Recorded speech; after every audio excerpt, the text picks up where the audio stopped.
Good morning, everybody. First of all, an apology. I've got, first time I've ever got this, I've got 4 whiteboards here with the stuff that I'm going to talk about today. So apologies that this will most likely run into 2 videos, 2 10-minute long videos. There's a limit on how many minutes worth of video I can send to YouTube.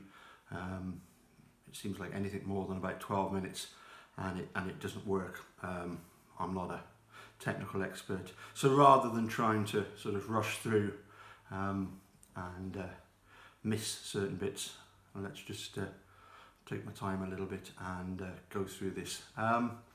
Where to begin? I'm sure that when we all watched Making a Murderer the first time, we were all appalled at the corruption that we saw, and I'm sure just about everybody that's ever watched any of my rantings would agree that we've done a lot more than simply look and watch Making a Murderer. We have looked much further.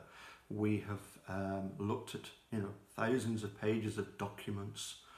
We've spent hours watching videos about the case, that really do sort of expand our minds and stretch us to to great lengths. There is such a diversity of opinions out there, isn't there? And also articles. We've read hundreds and hundreds of articles about the case, again with quite varied outlooks on and opinions on the case.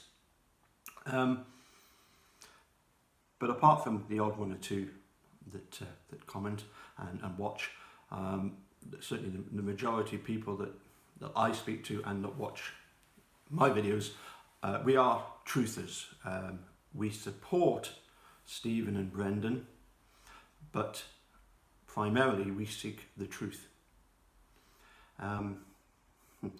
Recently, of course, we've discovered the shocking truth about there being totally obscene images on the Dassey computer. We're absolutely flabbergasted, but maybe we shouldn't, at the fact that Sweaty and Fassbender tried to hide it. They even tried to say that it was Brendan Dassey's computer. Well, it certainly couldn't have been Brendan's Dassey's, because if that stuff had been found on a computer that was primarily his, they would definitely have used the information in their prosecution of Brendan. Now, obviously, it's very fortunate for Stephen Avery that Making a Murderer did come out.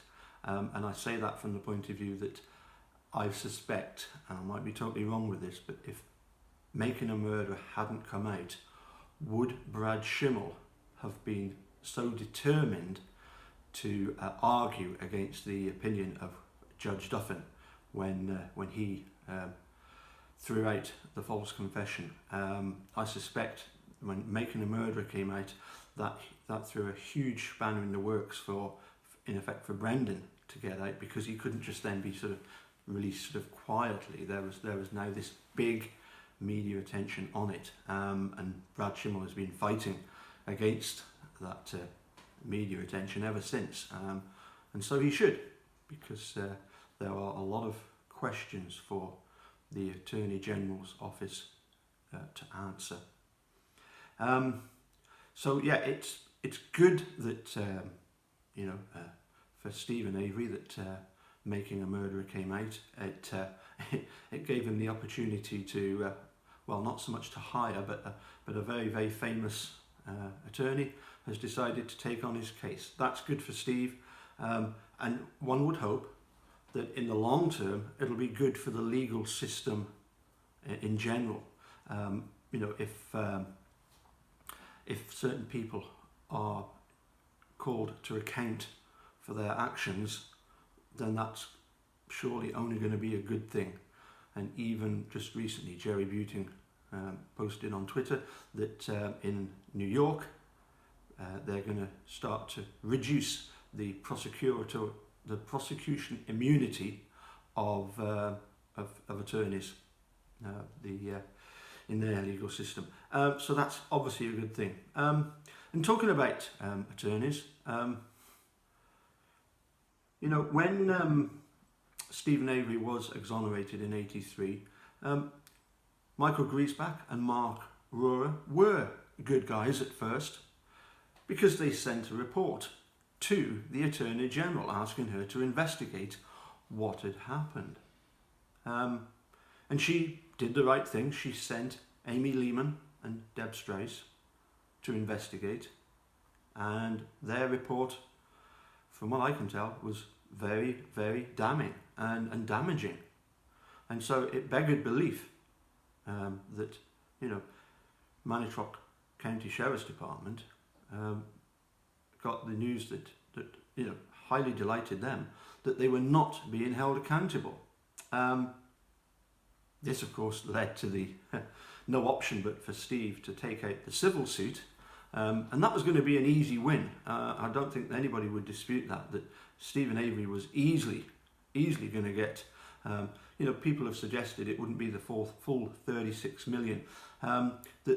Probably the figures aren't that important. You know, if it had been between 4 and 7 million, it was still the fact that people were being held accountable, were being,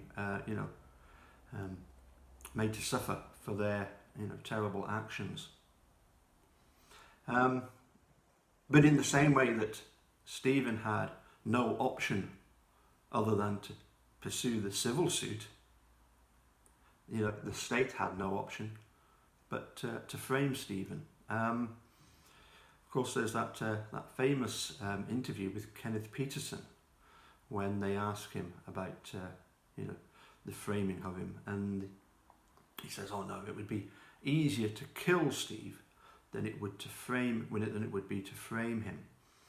And of course, we don't get to hear if the reporter asks the most important question of all, which is, well, if you had killed him, would it make the civil suit go away? And the answer to that is no. The civil suit would simply have carried on posthumously, and you know, hopefully the guys at the salvage yard would never have had to work again. But of course that never happened, did it? You know. So anyway, I'm going to cut it there, and I'm going to quickly change things around and carry on with part 2. See you in a moment.